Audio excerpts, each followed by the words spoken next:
하나님의 큰 은혜가 이번 한 주간도 여러분의 가정 안에 충만하게 임하시기를 간절히 바랍니다.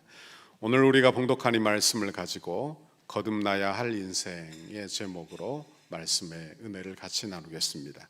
따라합시다. 거듭나야 할 인생. 거듭나야 할 인생. 인생은 무엇을 보느냐, 이것이 참으로 중요합니다. 또한 어떻게 보느냐, 이것도 참 중요합니다. 보는 거에 따라서 결과도 달려있다, 이렇게 말씀드릴 수 있겠습니다. 그래서 아이들에게 책도 많이 읽게 하고, 그리고 여행도 가게 해서 많은 것 보게 하고. 왜 그렇게 할까요? 그렇게 하는 이유는 더 많이 보고, 그리고 시야를 좀 넓히라 하는 그런 의미가 아니겠어요? 그죠?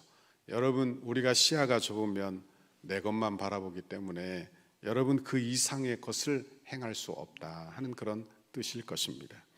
신앙의 세계도 마찬가지예요. 사람이 육의 눈이 있고 영의 눈이 있는데 그저 육의 눈에만 갇혀 이 세상에 눈에 보이는 것이 전부다, 내 손에 잡히는 것이 전부다, 이렇게 생각하고 사는 사람과 영안이 열려 이 세상 외에 다른 것이 있지라고 생각하고 사는 사람은 많은 생각의 차이를 가지고 살게 된다 하는 것입니다.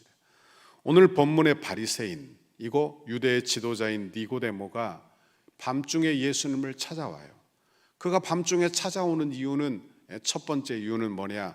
자신의 신분 때문이에요. 자신의 신분이 존귀해요. 그러니까 예수 만났다는 사실이 알려지면 어떤 불이익을 당할까 봐 밤중에 찾아오는 것입니다. 그럼에도 불구하고 그에게는 영적인 갈망함, 갈급함이 그 안에 있는 거예요. 그래서 예수님을 찾아오게 되었다 하는 것입니다. 그는 참 대단한 사람입니다. 성경에 보니까 1절에 바리새인이었고 유대인의 지도자라 이렇게 써 있어요. 여기 보면 그 사람이 어떤 사람인지 좀 가늠을 하게 되는 것입니다. 바리새인 하면 우리는 나쁜 이미지가 많죠. 왜냐하면 예수님이 바리새인들을 회칠한 무덤이라 하며 저주하셨기 때문이에요. 그러나 그들은 사실 아주 경건하고 말씀대로 살려고 노력하고 절기를 지키고 기도하는 경건한 무리예요. 그들이 잘못된 것은 그들의 행위로 하나님께 나가려 했기 때문에 그것이 잘못된 것이지, 그들의 행위 자체는 여러분 경건하고 대단한 것이었다 하는 말씀입니다. 또한 그는 유대인의 지도자예요. 그 당시 유대를 다스리는 그런 무리는 산헤드린 공회인데, 이 공회에서 재판도 하고 율법을 연구하고 그리고 로마와도 공식적인 접촉을 하는 아주 대표적인 정치 집단이었던 것입니다. 지금으로 말하자면 국회의원 정도 되는 사람이에요.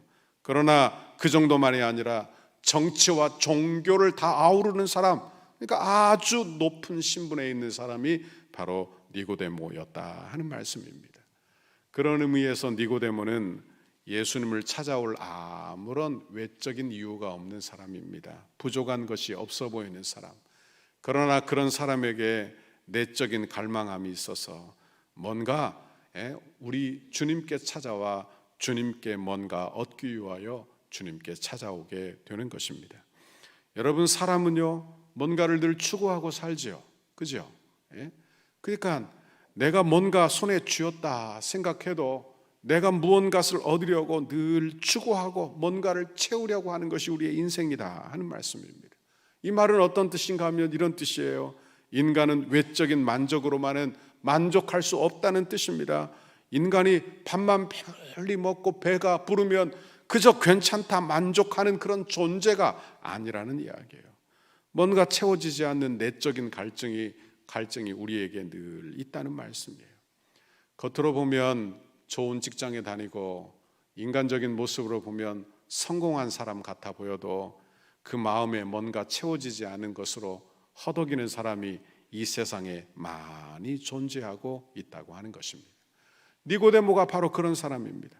니고데모는 마음의 갈증, 영혼의 갈증이 있는 사람이에요. 갈망함이 있는 사람이에요. 그러나 그가 좋은 사람인 것은 이 영혼의 갈망함에 정직히 반응하고 있더라 하는 말씀입니다. 이 세상 사람들은요 자기의 갈망함을 숨기기 급합니다. 그러니까 내가 무슨 갈급함이 있는지 모르고 살고, 그리고 알아도 그저 무시하고 살고, 그저 반응을 하지 않고 사는 거예요. 왜? 살기가 너무 바빠요. 살기가 너무 바빠요. 그리고 내가 쌓아놓은 사회적 위치에 나를 숨겨두고 괜찮다 괜찮다 하며 자기 자신을 치장하며 산다 하는 말씀입니다. 여러분, 그렇다고 괜찮아지는 게 아니죠. 사춘기가 요즘은 좀 빨라졌습니다. 제가 우리 가정을 신방하다 보면 초등학교 한 5학년쯤 사춘기가 온대요. 한참 빠르죠. 제 때는 중학교 한 2학년쯤 되었는데 사춘기가 이제 한참 빨라졌어요. 그런데요, 사춘기 때 사춘기를 안 지내고 나이가 들어 30대, 40대, 50대가 되어 사춘기가 찾아오는 사람도 있대요. 그런 사람도 있대요. 그러니까 아마 이런 게 아닐까. 내 마음속에 허전하고 뭔가 내 영혼에 채워지지 않은 만족이 없는 그 마음에서부터 영혼의 갈망함의 문제가 생겨나지 않느냐 하는 말씀입니다. 니고데모는 오늘 본문에 나오는 이 사람은 자신의 영적인 문제, 영혼의 문제에 정직히 반응하고 있더라 하는 것입니다. 여러분, 그래서 예수님을 찾아온 거예요. 누구에게나 갈증이 있는 것은 당연한 일입니다. 왜? 인간은요, 그저 이것을 무시하고 살 뿐이에요. 자기는 아무런 문제가 없다고 생각하고 살 뿐이에요. 그저 덮어놓고 살 뿐이에요. 그러나 모든 인간에게 이런 영혼의 갈망함이 있다 하는 이야기를 하고 있는 것입니다. 여러분, 영혼의 갈망함은 해결해야 할 줄 믿습니다. 해결하시기를 바랍니다. 영혼의 문제는요, 어떤 문제보다 시급한 거예요. 왜냐하면 영혼의 문제가 채워지지 않으면 육신도 무너지고 말 것이기 때문에 그런 것입니다. 영혼의 갈급함이 해결되지 않으면 우리는 배부름을 느끼지 못하고 만족을 느끼지 못한다는 이야기를 하는 거예요. 그러니까 내 영혼이 얼마나 중요한가 생각을 해보게 되는 것입니다. 이런 니고데모가 갈망함으로 예수님을 찾아와 질문합니다. 2절 말씀 읽어봅니다. 시작. 그가 밤에 예수께 와서 이르되 랍비여, 우리가 당신은 하나님께로부터 오신 선생인 줄 아나이다. 하나님이 함께 하시지 아니하시면 당신이 행하시는 이 표적을 아무도 할 수 없음이니이다. 그래요. 예수님이 행하는 표적을 봤어요. 저 사람 대단하구나. 하나님께로부터 온 것이 분명하구나. 내가 그분을 찾아가서 내 인생의 문제를 좀 상담해야 되겠다, 이렇게 생각한 것 같아요.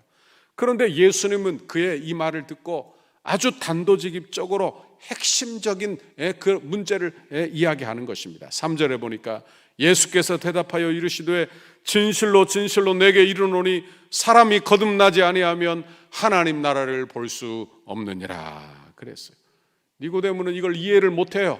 사람이 거듭나야 된다 하는 말을 전혀 이해하지 못하고 그저 문자적으로만 이해하고 엉뚱한 질문을 합니다. 4절에 보니까 니고데모가 이르되 사람이 늙으면 어떻게 날 수 있사옵나이까? 두 번째 모태에 들어가 날 수 있사옵나이까? 그러니까 사람이 이렇게 큰데 내 머리가 이렇게 하얀데 어찌 다시 어머니 뱃속에 들어가 다시 태어난단 말입니까? 말도 안 되는 소리 하지 마십시오. 이렇게 이야기를 하고 있다 하는 말이에요. 그는 영안이 열리지 않은 사람이에요. 그는 윤리적인 사람입니다. 그러니까 영안이 열리지 않아 주님의 말씀을 전혀 다른 방향으로 이해를 하고 있더라 하는 거예요. 그러자 우리 예수님이 5절 6절에 이렇게 답하셨어요. 같이 읽어봅니다. 5절 6절 시작. 예수께서 대답하시되 진실로 진실로 내게 이르노니 사람이 물과 성령으로 나지 아니하면 하나님의 나라에 들어갈 수 없느니라. 육으로 난 것은 육이요 영으로 난 것은 영이니. 우리 주님은요, 지금 육으로 난 것과 영으로 난 것, 육의 세계와 영의 세계가 얼마나 다른지를 이야기하고 있는 거예요. 그러니까 여러분 한번 생각해 보십시오. 우리 교회에도 혼자 교회에 나오시는 분들이 많아요. 그러면 안 믿는 남편과 여러분 세계가 다른 세계에 살고 있는 것과 같다 하는 거예요. 영적인 세계를 체험한 사람, 그렇지 않은 사람, 여러분 도무지 이야기해봐야 생각과 가치관이 전혀 맞지 않는 그런 이야기를 하고 있더라 하는 거예요. 다시 말하면 한번 생각해 보세요. 이 세상이 전부라고 생각해, 눈에 보이는 것이 다라고 생각해, 돈이 전부라고 생각하는 사람과 그렇지 않은 사람, 하나님의 나라가 있고 인간에게는 영혼이 있고 여러분 영혼이 구원받아야 하고 이런 생각을 하는 사람과 전혀 다른 생각, 다른 가치관, 다른 이야기를 하고 있게 된다 하는 이야기를 하는 것입니다. 여러분, 육으로 난 것은 육이요 라고 이야기할 때 이 육은 죄의 본성에 지배받는 육을 이야기하는 것입니다. 그러니까 이 육은요, 어떤 육이냐, 이 세상이 전부인 줄 알고 사는 육이에요. 하나님을 인정하지 않는 육이에요. 하나님을 부인하는 죄의 본성을 이야기하는 것입니다. 그러니 이 육은요, 아무리 채워도 이 육은 만족을 모른다는 것이고, 그리고 내가 채워도 일시적이라는 것을 우리가 기억해야 한다 하는 말씀입니다. 여러분, 그렇지 않습니까? 육신이 아무리 건강해도 한번 생각해 보십시오. 육신이 아무리 건강하고 아름다워도 나이가 들면 시들지요. 나이가 들면 시들어요. 아이들, 청년들 한번 보십시오. 요즘은 막 얼마나 운동들을 해놨는지 이렇게 가슴을 만지면 막 울퉁불퉁합니다. 그죠? 그러나 그 모습을 계속 유지하고 있느냐? 아니라는 이야기예요.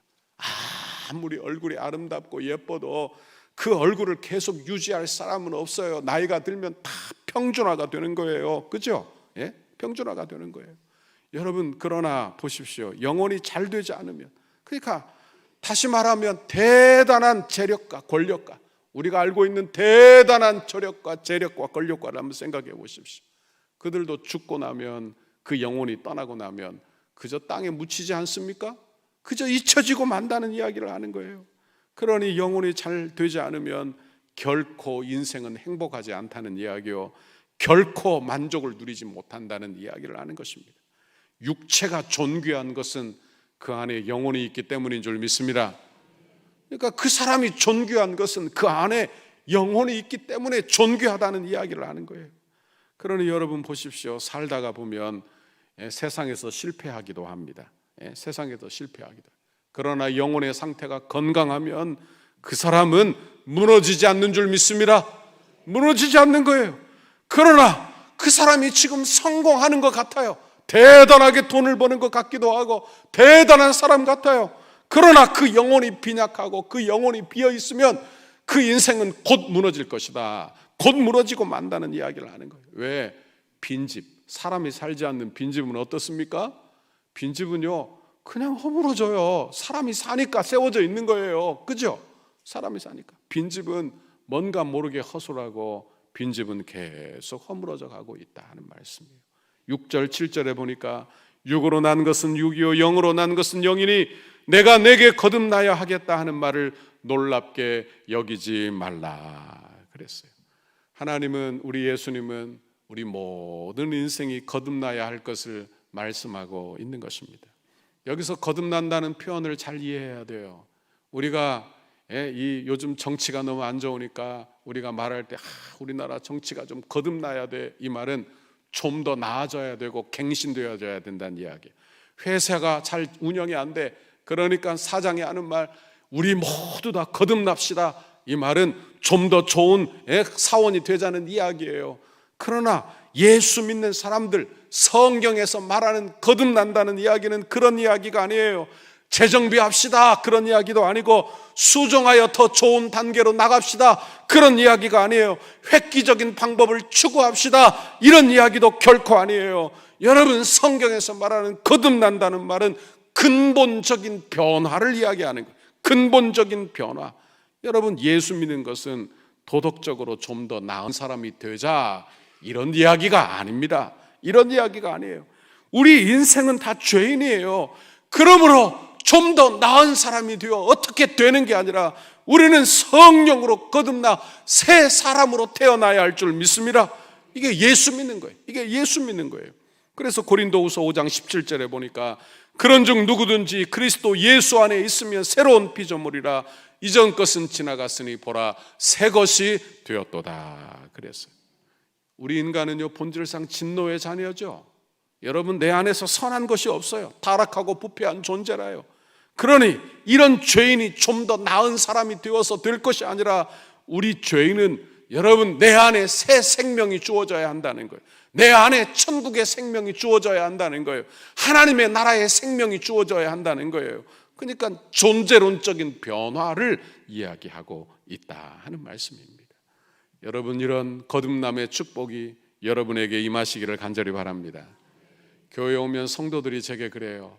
아이고, 내가 교회 와서 뭐라도 해야지요. 봉사도 하고 헌금도 많이 하고 사람도 좋고. 좋은 생각입니다. 그러나 우리 하나님 아버지는요, 내가 무엇을 하느냐 여기에 관심이 많은 것이 아니라 내가 어떤 사람이 되느냐 여기에 관심이 많은 줄 믿습니다. 내가 하나님 앞에서 거듭나 성령으로 거듭나 하나님의 자녀로 사는 것에 우리 주님이 관심이 많으시다 하는 말씀이에요. 여러분, 하나님의 자녀로 태어나지도 않았는데 뭘 한다, 그 행위는 윤리적인 것으로 끝나고 말 것입니다. 신앙생활은 윤리적으로만 하면 종교인이 돼요. 종교 생활을 하는 거예요.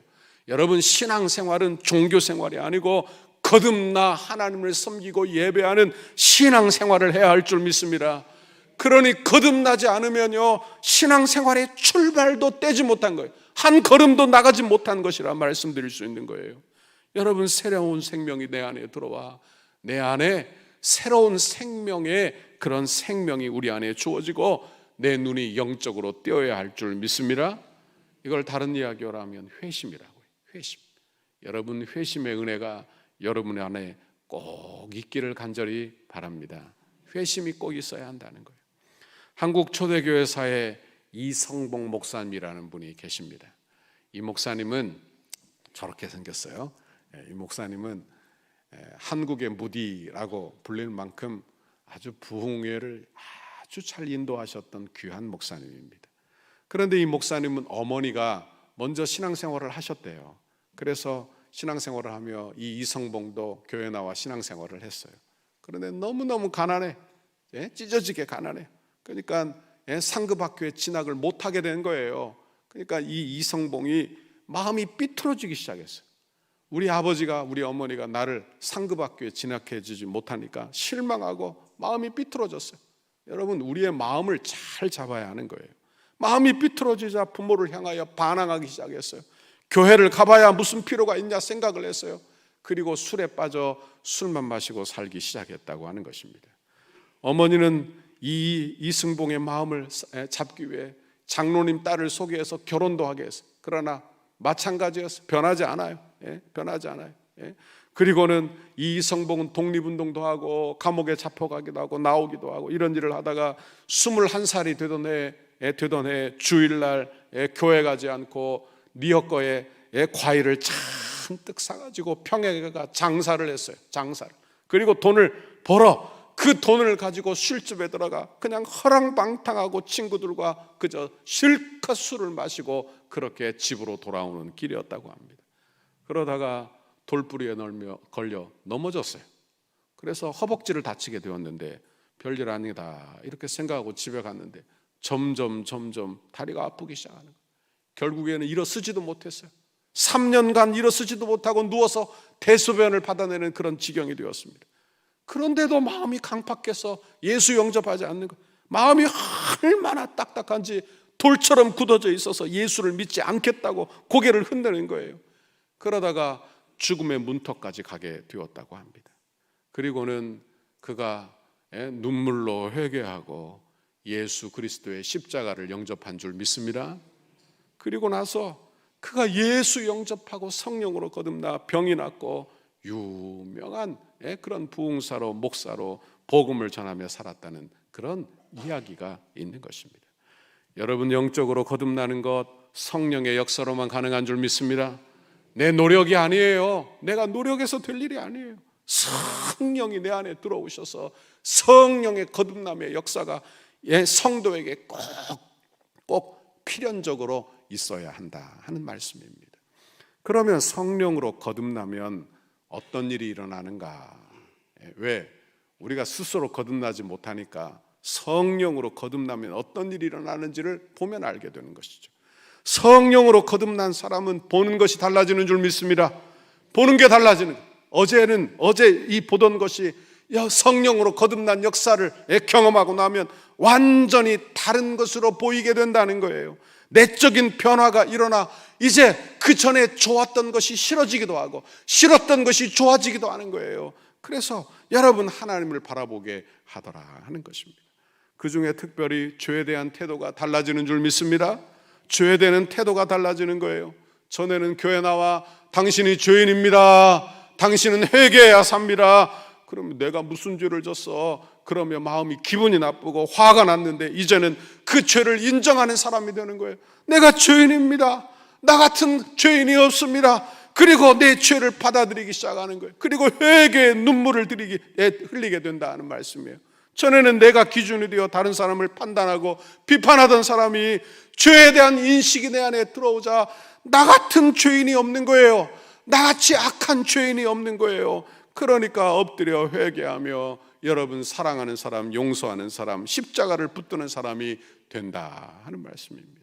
이게 성령의 증거예요. 성령의 증거. 가룟 유다와 베드로의 차이가 무엇입니까? 그들은 거듭남의 차이요 회개의 차이인 줄 믿습니다. 둘 다 예수를 배신한 제자들이에요. 가룟 유다는 예수님을 배신하고 은 30을 받아 챙긴 제자입니다. 그리고 베드로는 예수님을 3번이나 저주하기까지 부인한 제자예요. 그런데 둘 다 배신자예요. 둘 다 자격이 없는 사람이지만 가룟 유다는 회개하지 않고 양심의 가책만을 느꼈어요. 그리고 스스로 목숨을 끊어버리고 말았어요. 그러나 베드로는 여러분 똑같은 죄인이지만 회개하여 돌이킨 줄 믿습니다. 회개하여 하나님의 은혜를 받은 줄 믿습니다. 회개한 사람 거듭난 사람이에요. 아멘. 회개한 사람 거듭난 사람. 육으로 난 것은 육이요 영으로 난 것은 영이라고 하시면서 우리 예수님이 7절에 내가 내게 거듭나야 하겠다 하는 말씀을 놀랍게 여기지 말라 하며 성령이 임하면 어떤 일이 일어나는지 우리에게 말씀하고 계시는 것입니다. 8절 같이 읽어봅니다. 시작. 바람이 임으로 불매 내가 그 소리는 들어도 어디서 와서 어디로 가는지 알지 못하나니 성령으로 난 사람도 다 그러하니라. 아멘. 성령으로 거듭나. 여러분 그런데 보십시오. 성령을 눈으로 볼 수 없죠. 하나님이 눈에 보이지 않아요. 그러니까 성령의 사역은 신비한 사역이에요. 그럼 어떻게 아느냐? 성령의 눈에 보이지 않는데 성령의 일하심을 어떻게 아느냐는 거예요. 성령의 일하심을 어떻게 표현했느냐? 마치 바람이 부는 것처럼 바람이 불면 나뭇가지가 흔들리잖아요. 바람은 손에 잡히지 않아요. 바람은 눈에 보이지 않아요. 그러나 나뭇가지가 흔들리는 것을 보면 야 바람이 있다, 바람이 분다 이렇게 안다는 거예요. 그러면 성령의 역사를 어떻게 아느냐? 사람의 변화를 보면 안다는 거예요. 여러분 사람이요 그렇게 교회 나올 것 같지 않던 사람이 교회 나와 복음 앞에 엎드리게 되는 것을 보면 성령의 역사인 줄 믿습니다. 평생 불교 다니며 불교에서 심취해 있던 사람이 어느 날 하나님의 은혜 받아 교회 나와 신앙생활 하는 거 보면 복음의 말씀을 듣고 눈물을 흘리는 거 보면 성령의 역사인 줄 믿습니다. 어떤 분들을 우리 교회에서는요 기독교를 비판하는 방송만 다를 듣다가 전도하는 사람 그 전도의 말을 듣고 마음이 녹아내려 주님 전에 나와 말씀을 듣게 되었다면 그것도 성령의 역사인 줄 믿습니다. 여러분 단 한 번도 성경을 읽어보지 않던 사람, 성경 말씀이 귀에 들어오지 않던 사람이 말씀이 귀에 들리기 시작하고 성경을 읽을 마음을 가지게 되고 그리고 그 말씀에 순종하고 싶은 마음이 생겨난다면 그건 변화예요. 변화. 여러분 이런 변화는 바로 성령의 역사의 증거라 하는 말씀입니다. 여러분 하나님께서 지금도 우리를 위하여 일하고 계시는 줄 믿습니다. 성령께서 사람을 거듭나게 하시는 줄 믿습니다. 성령이 역사하면 반드시 사람이 변화되게 되는 줄 믿습니다. 사람이 변하는 거예요. 여러분 이걸 잘 알아야 돼요. 그러니까 내 안에 성령이 역사하시도록 여러분 내 마음을 활짝 열어 주를 바라보는 우리 모두가 되실 수 있기를 간절히 바랍니다. 각자 여러분을 한번 되돌아보십시오. 여러분이 이 자리에 앉아 있는 것 자체가 기적이 아닌가요? 예전에 여러분 믿지 않을 때 여러분의 모습을 한번 생각해 보십시오. 누군가의 전도를 듣고 이 자리에 나와 앉아 있는 것, 이거 기적 중의 기적입니다. 이거 기적 중의 기적이에요. 그죠? 나 같은 사람, 내가 누군데 지금 나와 하나님의 말씀을 인정하고 그 말씀이 내 귀에 들리고 그리고 교회에 나와 앉아 있다면 이건 하나님의 은혜라 하는 말씀입니다. 2015년에 개봉한 영화가 있어요. 프리덤이라고 하는 미국 영화인데 이 영화는 뭐가 소재인가 하면 찬송가 305장이 찬양이 뭐죠? 나 같은 죄인 살리신 이 찬양이 아주 유명해요. Amazing Grace라고 하는 찬양 아주 유명합니다. 그런데 이 찬양을 작시한 존 뉴턴 목사님의 일대기를 그린 그런 영화입니다.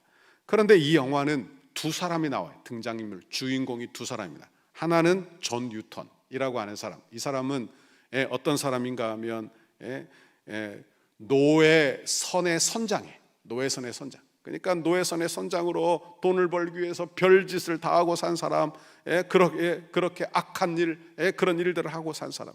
다른 한 사람은 그 노예로 잡혀온 한 사람 사무엘이라고 하는 노예가 나옵니다. 그 노예는 탈출을 위해서 자유를 위하여 자기 식구들을 데리고 탈출하는 행각을 하고 있는 이 노예 사무엘에 대한 이야기가 두 개로 이야기가 교차하면서 돌아가는 영화입니다.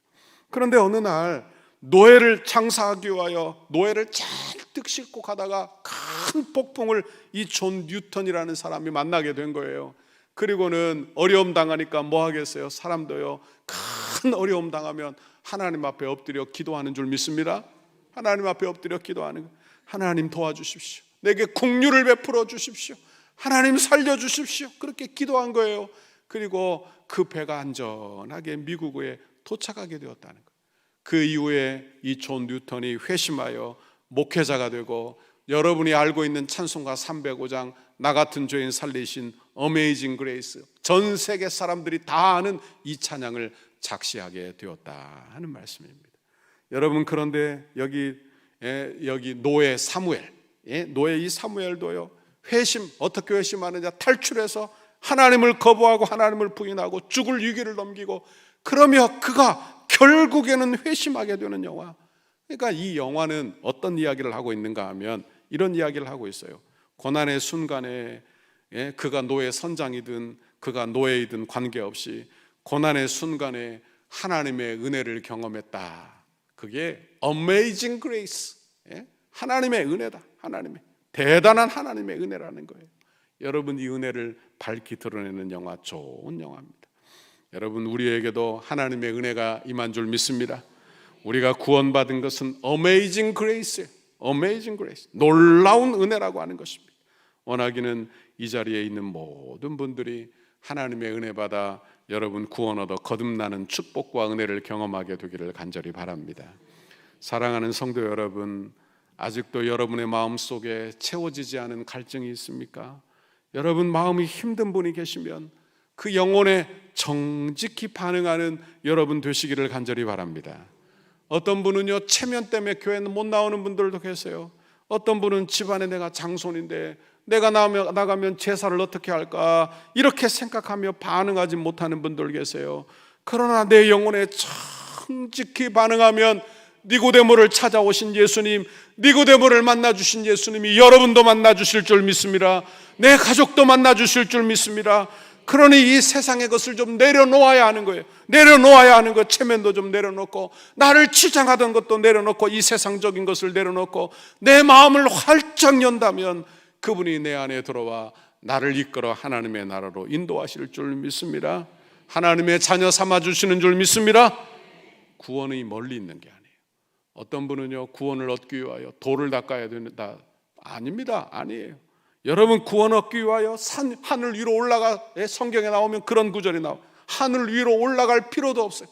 바다 끝까지 가서 그것을 구할 필요도 없다는 거예요. 여러분, 내 손을 내밀어 우리 주님이 주시는 선물을 받기를 간절히 바랍니다. 우리 주님이 이루신 선물을 받는 거예요. 고린도후서 6장 2절 같이 읽습니다. 시작. 이르시되 내가 은혜를 베풀 때 너에게 듣고 구원의 날에 너를 도왔다 하셨으니 보라, 지금은 은혜 받을 만한 때요, 보라, 지금은 구원의 날이로다. 지금은 어떤 때요? 은혜의 때요. 구원받을 만한 때라는 거예요. 누구든지 손을 내밀면 구원을 얻는 때라는 거예요. 그러니 여러분, 우리의 마음을 열어 손을 내미는 저와 여러분의 신앙생활 되기를 간절히 바랍니다. 전도 폭발의 창시자인 제임스 케네디 목사님이 거듭남에 대하여 이런 이야기를 했어요. 한 번 태어난 사람은 두 번 죽고 두 번 태어난 사람은 한 번 죽는다, 이런 말을 했습니다. 이게 무슨 말인가 하면 이런 이야기예요. 여러분, 육적인 출생만 한 사람, 그러니까 육만 가지고 있는 사람은 어떻습니까? 거듭나지 않았으니까 육체적 죽음을 죽을 거예요. 그리고 영적인 죽음도 있을 것이다. 그 영적인 죽음은 지옥 형벌을 이야기하는 것입니다. 그러나 성령으로 거듭난 사람, 예수 믿는 사람은 육적인 죽음은 있을 거예요. 그러나 둘째 사망, 영원한 지옥 형벌은 사라진 것입니다. 그러니 한 번 죽는다, 이렇게 이야기한 것입니다. 여러분 한번 질문해 보십시오. 여기 계신 성도 여러분 한번 질문해 보십시오. 나는 거듭난 신자인가 되돌아보고 질문하시기를 간절히 바랍니다. 내가 교회를 얼마나 다녔는가, 이게 중요한 게 아닙니다. 내가 어떤 직분을 가지고 있느냐, 이게 중요한 게 아니에요. 내가 지금 거듭난 성도인가, 내가 지금 거듭난 성도인가 하는 거예요. 내가 거듭난 성도이어라야 천국 백성이요 하나님의 자녀가 되는 거예요. 내 안에 새 생명이 있어야 그 생명이 살아나 움직이게 된다는 이야기를 하고 있는 것입니다. 내 안에 정말 거듭난 생명이 있는가 되돌아보는 저와 여러분의 이 주일 아침이 되시기를 간절히 바랍니다. 여러분 거듭났다면 그 성령을 따라 살기를 간절히 바랍니다. 왜냐하면 성령 따라 살지 않으면 내 영혼이, 여러분 영혼이 병들게 되기 때문에 그래요. 성령 따라 살아야 하는 것입니다. 하나님이 내게 주신 선한 마음, 하나님이 내게 주신 거듭난 마음, 내 영혼에 새로 주신 성령, 천국에서 주신 천국의 생명을 우리에게 주셨는데 그 거듭난 생명을 따라, 거듭난 의지를 따라 살라 하는 말씀이에요. 여러분 그래야 우리의 신앙이 장성하고 복되어질 줄 믿습니다. 오늘 저와 여러분의 가정 안에 거듭남의 역사가 일어나기를 간절히 바랍니다. 성령을 부어주시기를 간절히 바랍니다. 이런 귀한 은혜, 하나님의 축복을 여러분 가정 안에 다 주시기를 주님의 이름으로 축원합니다. 축원합니다.